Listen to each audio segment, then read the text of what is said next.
music because it is very fitting that the next set of speakers are in fact rock stars, if you will, of what is happening within AI.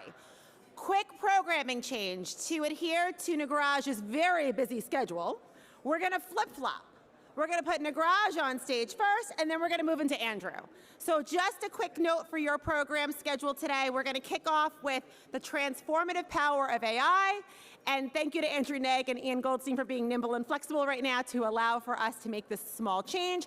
Nagraj, just to keep you on track with your flight pattern for today, let's put you and Eric Boutois of BGV on stage to kick off the next set of stage sessions. Thank you.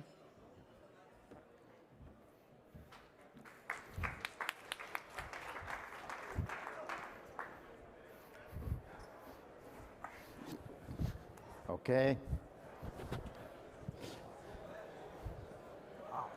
Should we get started? Okay, so we're going to get started. My name is Eric Boutois, managing partner at BGV. We invest a lot in AI, and I have the great pleasure to be on stage with Nagraj. For some of you, you may know Nagraj very well. He's a kind of a well-established and well-known leader of the CVC. And but Nagraj, could you introduce yourself in a few words? Yeah, thank you, Eric. First of all, sorry, I'm not Andrew. I apologize. It's really not my fault. The flight schedule out of Monterey is very hard, so I apologize for not being Andrew. It'll be more exciting session after this, I'm sure. Mm-hmm. Myself, Nagraj Kashyap, I used to, in my early days, describe myself as a recovering engineer, and now I'm a recovering CVC. So I've spent about 20 years of my career in corporate venture capital with Qualcomm, Microsoft. Technically, SoftBank also a CVC, although it's a financial investor, but backed by SoftBank. Now I'm off to with Turing Capital. I decided after many years of being a CVC to foolishly try to raise capital at 2023, which is probably the worst time to raise capital for independent fund. So I did that. I can't take it back. And I think one thing I realized during this process is, as CVCs, we complain about lots of things with our corporate parents. The one thing we take for granted is capital. And when you're out there trying to raise money independently, you miss that capital that comes from the corporation. You miss it quite dearly. And you realize that a VC's true job is not really investing, it's fundraising. That's basically what I've been doing for the last 14 months. So please enjoy the captive capital as much as you have it. Complain less. And I think the one thing to learn is, if you ever want to do something different, start developing fundraising skills right now while you're in the protected confines of the mothership. Yeah, as a VC since 25 years, I can only relate to what you do. When a new person wants to join a VC firm like us, financial VC, that's the first question I challenge them is about fundraising. And I think it's almost more difficult to raise money for a fund than to raise money for a company. So you have to be persistent. Now, what were the motivation to move from the CVC to the traditional financial VC? I think the motivation, I've had good success and really good luck with my corporate VC, I guess, both at Qualcomm, Microsoft, SoftBank, a lot of autonomy, a lot of good exits. And I think at the end of the day, they were not something that, while I got autonomy, they were not something I could claim to be mine. And really wanted something where I could be in the founder's shoes, start something like founders do, and see how hard it is. To your point, while we have a lot of empathy with our founders, I will tell you the one reason fundraising for a fund is harder than fundraising for a company, like you said, Eric. In a company raising a Series A or Series B, if a VC misses one of them, the next round will be at a higher price, assuming you do well. Well, with a fund, that is not the case. LPs can miss out on fund one and come in fund two, the same price. Yep. No difference. So there is absolutely no FOMO for anybody to come in early, and that creates quite a bit of challenge. But yeah, it was mainly to make sure I can complete my journey as a VC, which, as you said, the fundraising part I had never done. So I'm learning as I go along. I think I'm getting better, and I wish I could take back all the meetings in 2023 I did for when I was not as good as a fundraiser as I'm now. I've got 4 more years to go to continue learning. Excellent. So let's move to the subject of the time, which is artificial intelligence. So you saw the mobile boom, mobile internet boom at Qualcomm. You saw the social networking. What's your view about what's happening in artificial intelligence? Is it real? Yeah, so I think Turing is actually formed to lead early growth rounds in companies, in software companies that have a heavy dose of AI infused in them. So we do look at the AI landscape very, very carefully. There's actually just clearly 2 worlds going on right now. There is about 95% of the world in software that is in severe recession. And there is 5% of the software world that is termed as AI native, that is almost acting as if 2021, 22 never ended. So basically, the valuation difference in the 2 is critical to understand. Any company that is quote unquote AI native is getting pricing and valuations which are far exceeding their revenue traction.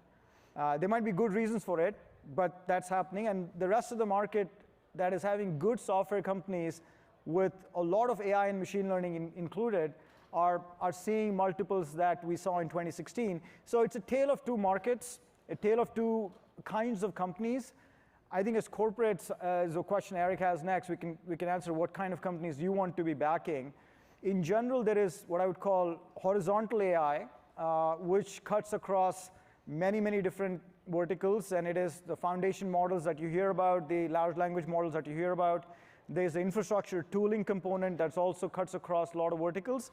And there is then application software companies that are using AI based on workflows that are relevant, and their workflows are improving massive productivity gains because of AI. So I think it's just 2 different things we are seeing, and the valuations are very, very different.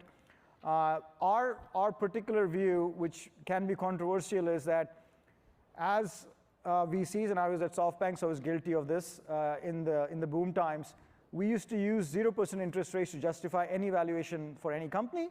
Now we use Gen AI, or to say, hey, that it doesn't matter because this time is different. Basically, what you have to believe for those valuations is that exponential growth will continue forever. It's the same thesis as 0% interest rates will continue forever. So valuations are not tethered to actual revenue traction. I've learned from my mistakes, so I'm not going to do it again. So that's the hallmark of a good VC, I think. So in our view, you have to be very careful in where you invest and how you invest. And given your very large experience of running CVC and innovation with a very large tech company, what would be your recommendation for the audience?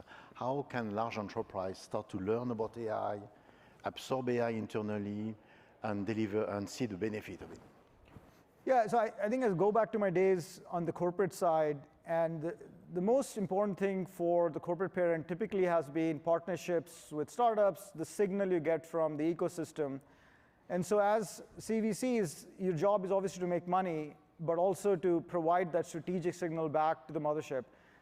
I will maybe take 2 examples of 2 of my favorite CVCs and sort of give examples of what they've done, at least what I've observed. I don't have any first-hand knowledge. I can just read the news.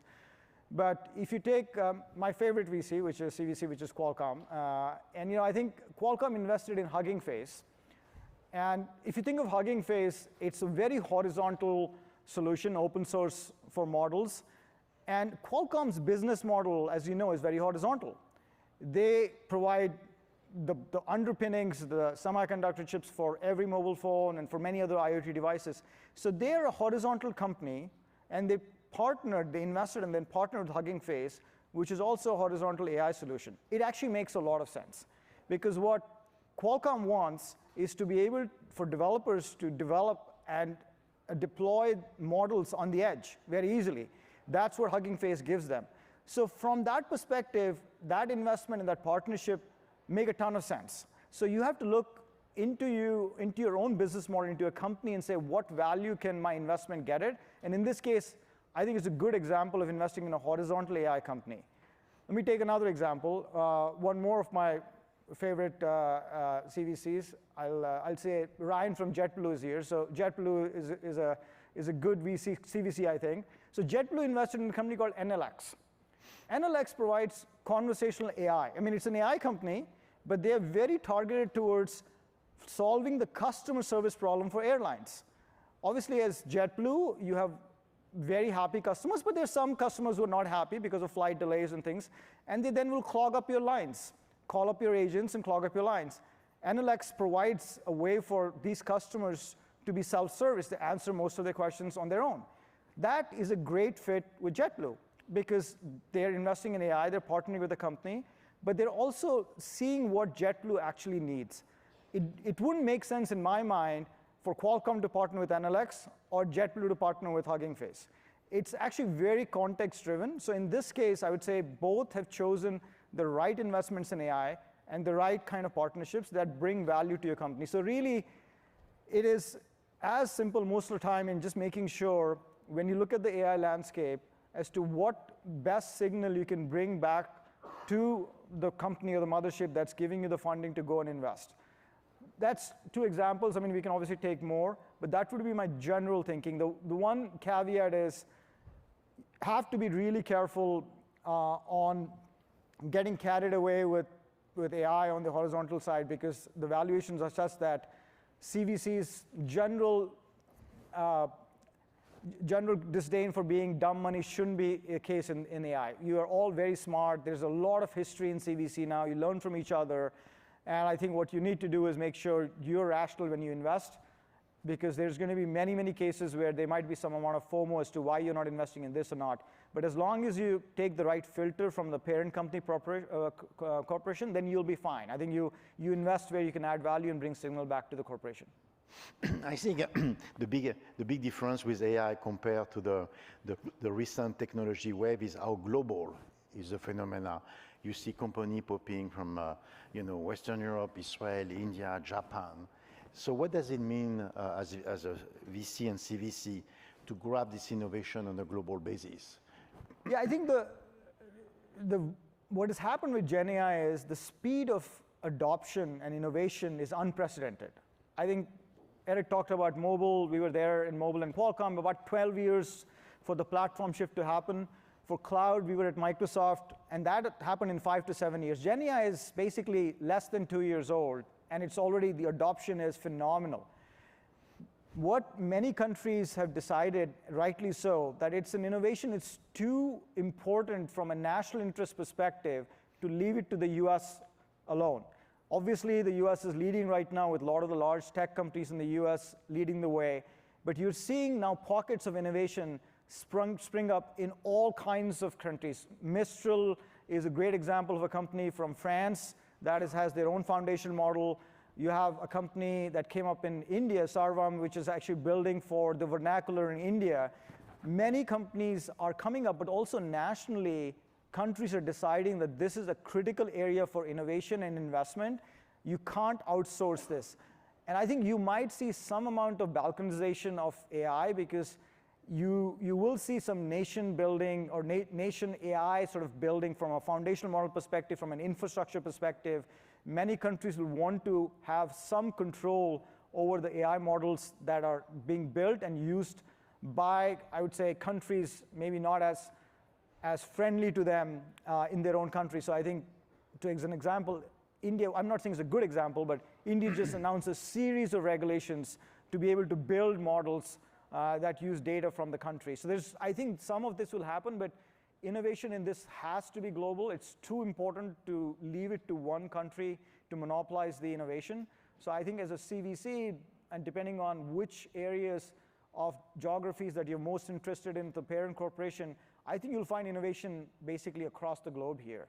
And it should be the case. This shouldn't be the case that one country takes all the benefits from an economic and innovation perspective. It's too important technology, and it's growing from adoption at an unprecedented rate. And I think you're totally right. I think, unfortunately or fortunately, I don't know, you have to deal with government. You may have seen all the mess happening in Europe with the Microsoft investment in Mistral. The European Commission is on it. Regulation is coming in different angles. So at least for your CVC, your head of government affairs, I think, has to be involved in trying to understand with this national politic. Now let's move back to the question of value. You know, when we say invest as a venture, usually we have a pretty clear idea where is the value of the company over time. And in the area of AI, is always a bit kind of in flux now between is the value on the data side, is the value on the infrastructure algorithm side, is the value on the workflow side. It's all about having human productivity, human in the loop. So if you take your crystal ball, Nagraj, and let's project ourselves, it's a question for me too, by the way, 4 or 5 years down the road, where will the value be? I will say it unless the session will be recorded and it'll come back to haunt me, so it's fine. I think we can't predict the future, but we are VC, so we have to take a point of view. Yeah. And the point of view, at least that Turing has taken, is that if you look at infrastructure, and this is in the AI space, this would be foundation models. I think clearly OpenAI has a massive lead. Then you have a number of other foundation models that are coming up, whether it's Anthropic, Cohere, Mistral. Over time, all of them will tend to have similar performance. We're already seeing that. The performance, it's kind of hard to say one model is better than the other. So then begs the question, will we have 12 different foundation models? And if you go back to the mobile platform shift, we had 15 different operating systems, or more of those being funded. When the dust settled, you basically had two that won. There was iOS and Android. And I think in our mind, infrastructure and foundation models will follow that trajectory. At some point in time, there'll be critical mass. You might have 2 to 3 that become very dominant and survive, but I don't believe there is room for 15 different independent foundation model companies because you don't have that much differentiation. So I think on the infrastructure space, a lot of value has already been created. OpenAI is an $80 billion company, and Anthropic just raised around $18 billion. So there's value being created.